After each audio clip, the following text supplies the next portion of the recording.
We talk lots and lots about discipleship. We've been in Matthew's Gospel, big deal in Matthew's Gospel, lots of teaching. We kind of consider like what we do to be in apprenticeship with Jesus. We read what he does, we hear what he does, and we want to put it into practice. It's a great ideal that we talk about all the time. Let's, though, think about the gap, though, between our ideal version of ourselves, like the ideal Brad, and the actual Brad, that there's a gap between our discipleship. There's a discipleship gap often. Well, I'm going to go out on a limb and say for all of us, there's a gap between what Jesus calls us to and who we actually are. And so that's for lots and lots of reasons, because we're broken, because we're insecure. Whatever reason, sometimes being a disciple of Jesus feels like wearing, you know, when you've borrowed someone's clothes, you know, when you, for what, I don't know, you got wet or something and you had to borrow someone's clothes and it smells like their washing powder, and, you know, I've got particularly long arms, so it's short on me, and they're colours I wouldn't buy, like, you know, those things. We've done that, right? That's a thing. Sometimes being a disciple feels like that. Oh, I'm actually kind of a fake. Let's talk about being a fake, or I'm an atypical disciple. I like being a disciple, but I'm an atypical disciple. I love the part that we just read, because we're going to see some atypical disciples, okay? I don't know if you noticed, but there were two, Matthew bookends the death and the resurrection with two seismic events, literally earthquakes. Like in Greek, it's seismos. So he's saying the death is a seismic earth-shaking event, and the resurrection is a seismic earth-shaking event. And so he says there's this moment in between those two when everything is shaken up. I know where it's Easter Sunday, we should be on the other side of the resurrection, but bear with me. Let's spend time in between the two seismoses, in between the two earthquakes in there, to look at some atypical disciples. Because where are all of the normal disciples? Jesus had his 12 disciples. Where are all of they at this point? Non-rhetorical question. All ran away. They're all gone. Like, literally one's dead. They're all just gone. They're hiding under their beds somewhere. But the beautiful thing is, in this shaken up time, it's when the atypical disciples come to the forefront. There's these other people that come to the forefront and are shown to be Jesus' disciples. So, if you want people with ill-fitting clothes as disciples, here they are. There's three, okay? We'll see. We'll see the outsider, the overlooked, and the outlier, okay? So, number one, here's the outsider disciple. There's a bunch of military people in Jerusalem at that time. It's highly militarised. There's Roman soldiers who are not locals. Like, they are working away from home. They're from Rome, and they're in this place. Like, if you got sent to Jerusalem, you know you got the short straw. You knew you'd actually done something wrong, because it's full of nationalists and religious nuts there that just want to, you know, they think they're the centre of the universe. And so you get sent there. There's troublemakers all of the time, and so you just want to deal with them. Like, they are ultimate pragmatists. Rome was pragmatic as it was, and the military was the ultimate pragmatists. You just quash uprisings. That's your job. And you do it with two things. You do it with violence and shame.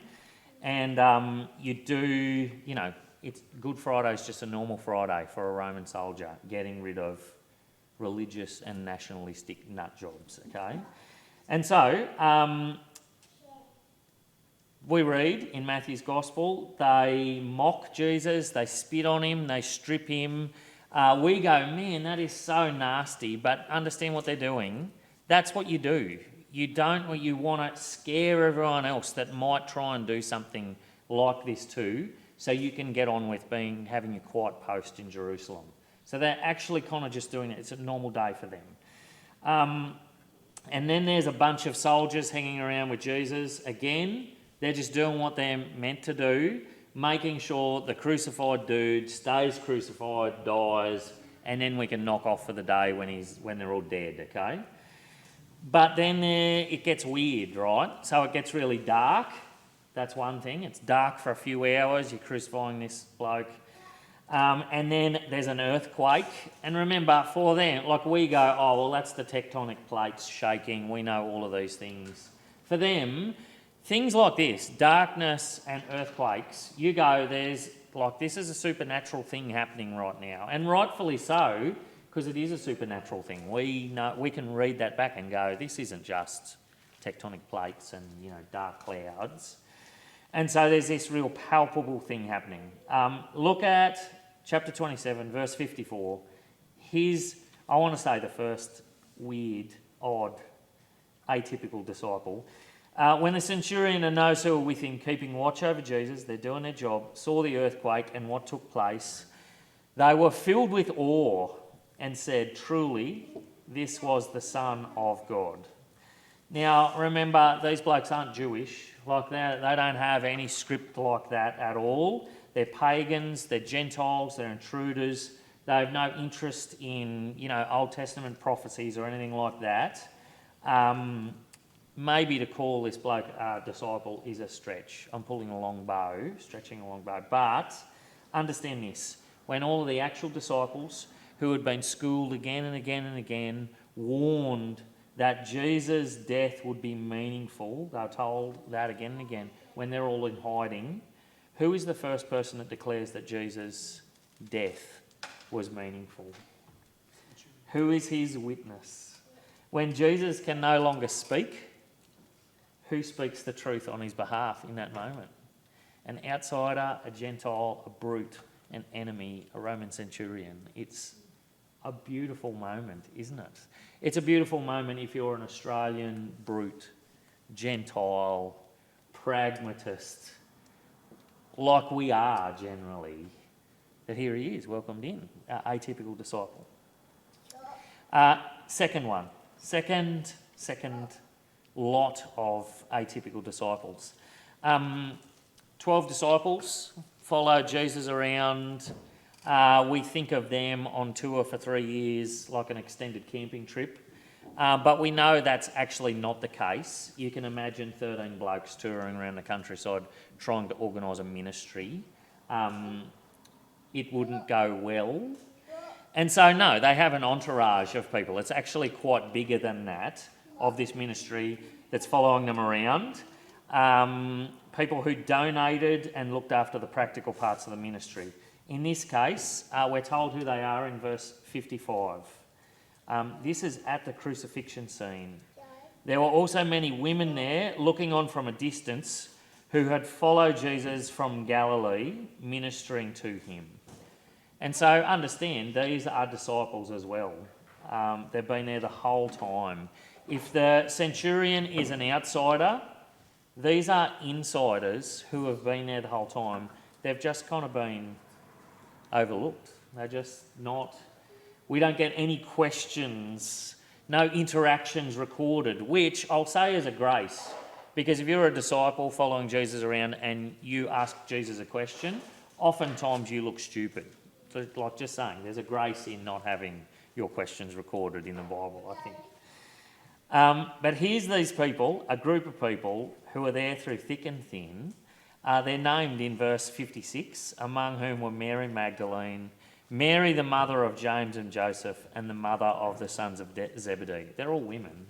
I suspect that the mother of the sons of Zebedee was named Mary as well, and Matthew's just like, I'm not saying 3 Marys.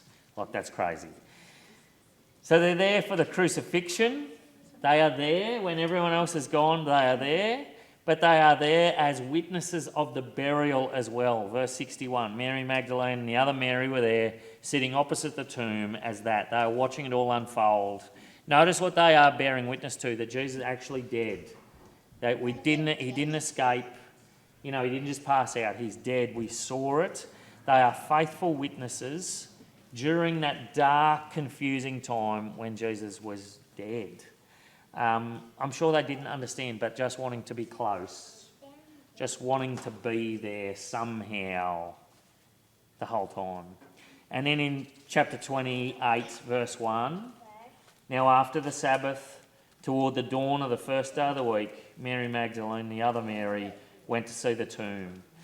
I got up, I was up before the sun came up and thought of them going to the tomb. What are they doing? They're just wanting to recapture, be something, mourn well. They're still at it. You know that quote by Woody Allen, 80% of success is showing up? These are just people that continue, these women just show up, they just do. And I'm sure Woody Allen's sense of success and the sense of success that they experience are probably two different things, maybe similar in some way, in that they are blessed. They do actually see Jesus. They are the first people to experience the amazing thing that is the resurrection. They're the only people who can say, we were there for all of it. At every moment, we watched him die, we saw his burial, and we experienced his resurrection. And here's the weird thing, they are overlooked in the Gospels, probably because they're women. That's just the historicity of it. They are overlooked in that way. It's just describing the way it was, not prescribing the way it should be. But it also says a massive thing for female discipleship, that they are the ones who are there. Their testimony isn't credible in the law of court in that day, and yet in God's providence, they show up and they are there. They are successful, faithful, blessed disciples. Atypical. When the 12 disciples are gone, there are these beautiful disciples who are there. One more. The third one. An outlier. Normally, if someone was crucified, the idea is that they take death. They receive the shame of not just dying, but also having everything stripped from them, okay? Including a decent burial. So you didn't just get a painful death, you also didn't get a good burial. If you weren't a Jew, you'd either just be left there to decay or they'd just chuck you off to one side. It's ultimate shame. Jews were really particular and they didn't let that happen, but they had to bury a crucified Jewish criminal in a public burial place. It couldn't be, there couldn't be any honour, and it couldn't be with the family. Jesus, that's not the case for Jesus. He gets the exception to this, okay? I think we see the most curious of all of the atypical disciples now. Look who emerges in verse 57 and onwards. This is what it says.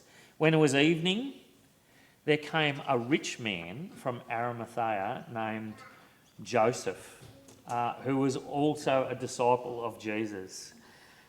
He went to Pilate and asked for the body of Jesus. Then Pilate ordered it to be given to him. And Joseph took the body and wrapped it in a clean linen shroud and laid it in his own new tomb, which he'd cut in the rock, and he rolled a great stone to the entrance of the tomb and went away. If we're going to talk about ill-fitting, weird disciples, here is Joseph of Arimathea. He gets a mention in all four Gospels, but only at this point. Where is this dude? We get told he is a disciple, straight out. Like if we're shaky on whether or not the centurion is a disciple, this bloke is named as a disciple.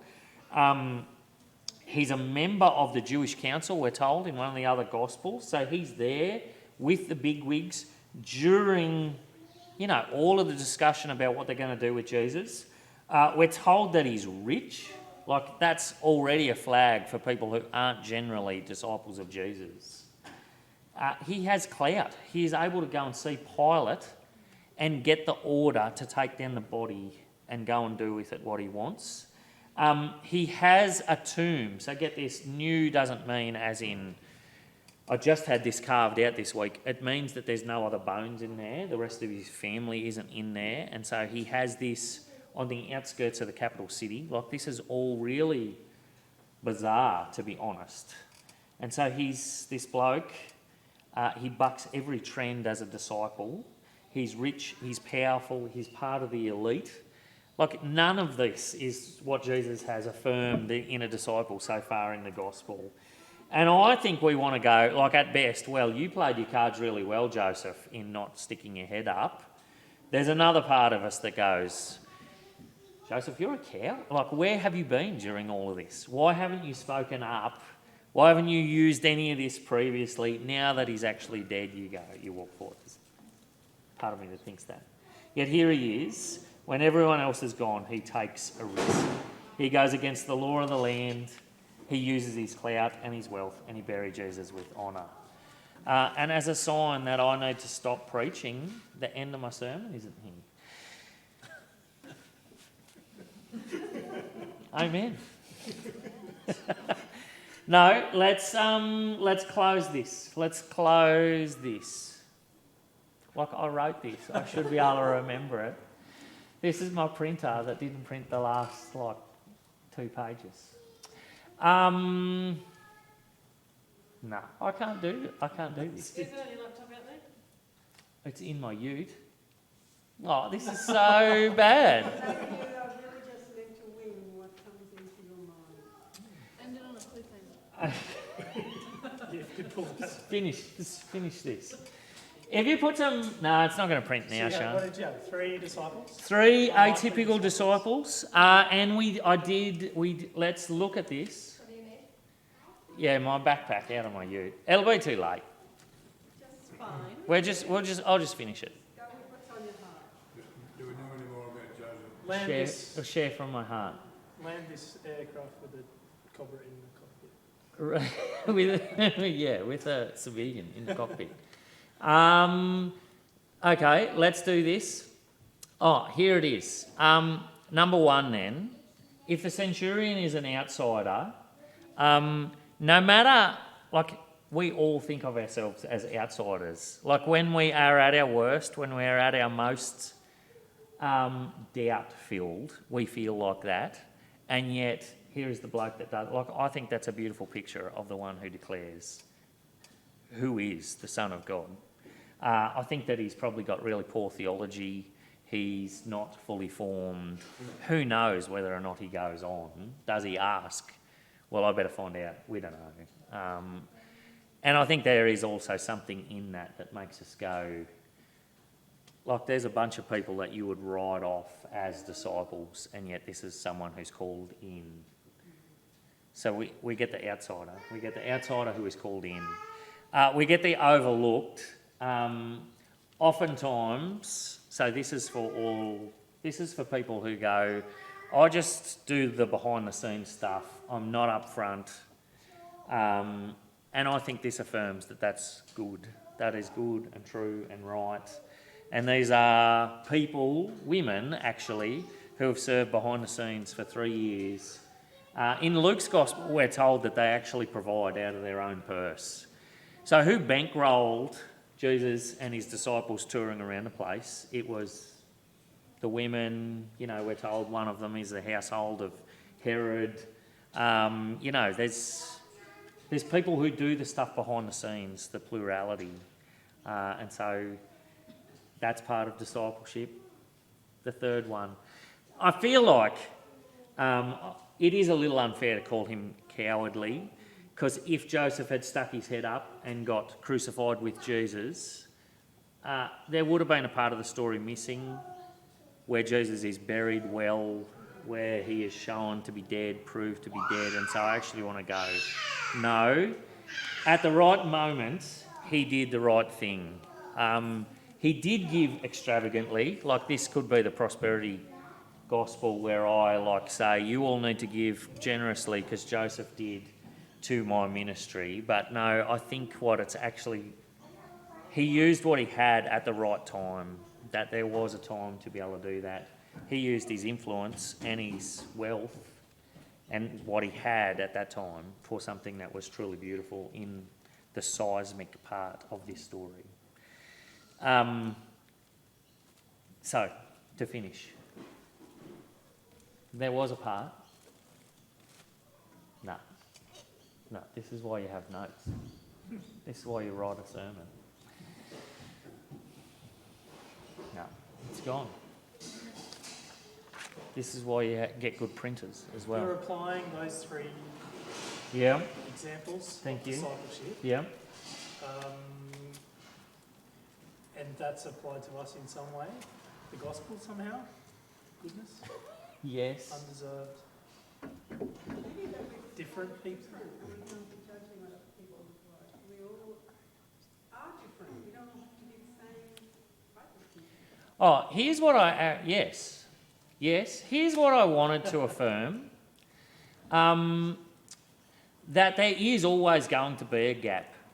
For someone who doesn't know Jesus, there's a reason for the gap, why they don't go, maybe they don't know Jesus at all.